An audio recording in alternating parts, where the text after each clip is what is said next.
Praise the Lord, praise the Lord. யாரும் இயேசு நாமத்தினாலே வாழ்த்துகிறேன். இன்றைக்கு ஆண்டவர் தருகிற தீர்க்கதரிசன வார்த்தை லூக்கா எழுதின சுவிசேஷ புஸ்தகம் 2ஆம் அதிகாரம் 37ஆம் வசனம். ஏறக்குறைய 86 வயதுள்ள அந்த விதவை தேவாலயத்தை விட்டு நீங்காமல் இரவும் பகலும் உபவாசித்து ஜெபம் பண்ணி ஆராதனை செய்து கொண்டிருந்தாள்.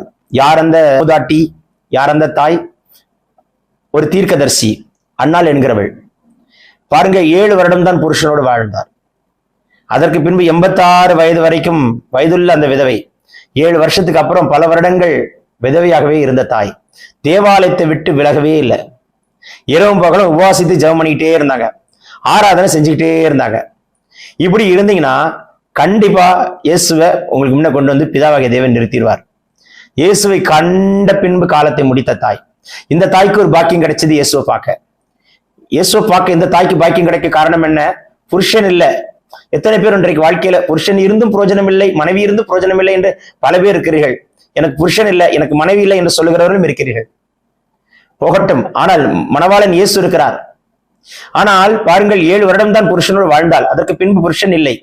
புருஷன் இல்லாமலே இருந்தால், புருஷனை இழந்து விட்டாள். ஆனால் தேவாலயத்தை விட்டு விலகவே இல்லை. எப்பொழுதும் உபவாசித்து ஜெபம் பண்ணிக்கொண்டே இருக்கிறாள் தாய். எப்பொழுதும் உபவாசித்து ஜெபித்துக் கொண்டிருக்கிறது மாத்திரமல்ல, ஆராதனை செய்து கொண்டே இருக்கிறாங்க. இப்படிப்பட்ட அவங்களுக்கு ஆண்டவர் சும்மா விடுவாரா? என் தேவன் விடுவாரா? பரலோகத்தின் தேவன் சும்மா விட்டுருவாரா? பிள்ளைகளே, இப்படி இருப்போம். எப்பொழுதும் glory to God. தேவாலயத்தை விட்டு பிரியாத, தேவாலயத்தை விட்டு நீங்காமல் இரவும் பகலும் உபவாசித்து ஜெபிக்கிறவர்களாய், ஆராதனை துதித்துக் கொண்டிருக்கிறவர்களாய் இருந்து பாருங்களேன். அப்படி பிரத்யட்சமாய் என் இயேசப்பா முன்பதாக வந்து நிற்பார். அப்படி பிரத்யட்சமாய் glory to God. அப்படிப்பட்ட ஒரு அனுபவத்தை இயேசப்பா நமக்கு தருவாராக. அவரை தரிசிக்கிற அனுபவம் உண்டாகட்டும், அவரை பார்க்கிற அனுபவம் உண்டாகட்டும். ஏசப்பா எனக்கு முன்ன வாங்க, ஏசப்பா எனக்கு முன்ன வாங்க, ஏசப்பா come in front of me lord, I want to see you. இன்றைக்கு அந்த அற்புதம் நடக்கட்டும். அப்படியே சொல்லிட்டே இருங்களேன்.